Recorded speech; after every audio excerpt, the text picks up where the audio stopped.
3 years ago, Victoria's dairy farmers were on their knees. Drought, the financial crisis and low milk prices drove many from the land.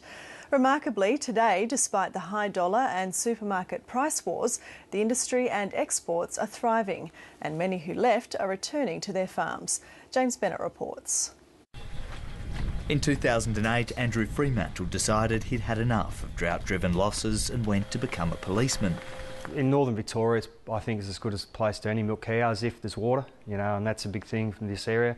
3 weeks ago, he restarted milking 150 cows at the Callaville farm near Echuca he shares with his dad.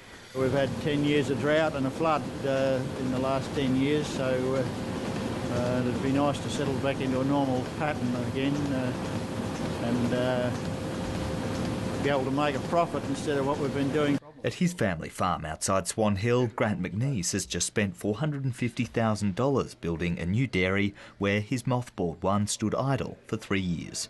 When we finished in 08, I couldn't quote you the milk price, but it wasn't great. Milk price as we stand here at the moment is significantly better, and yeah, it's worth getting out of bed at 4:30 in the morning for again.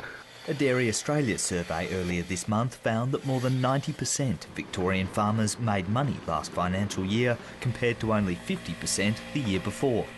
While many manufacturing and export industries have seen their profits eaten up by the high Australian dollar, dairy commodities are traded in US dollars. The greenback's weakness means farmers who are fortunate enough to export their produce are bucking that trend.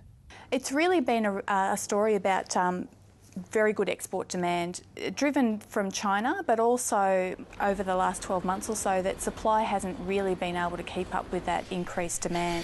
That means processing companies are offering dairies more, a situation farmers are milking for all it's worth. James Bennett, ABC News, Swan Hill.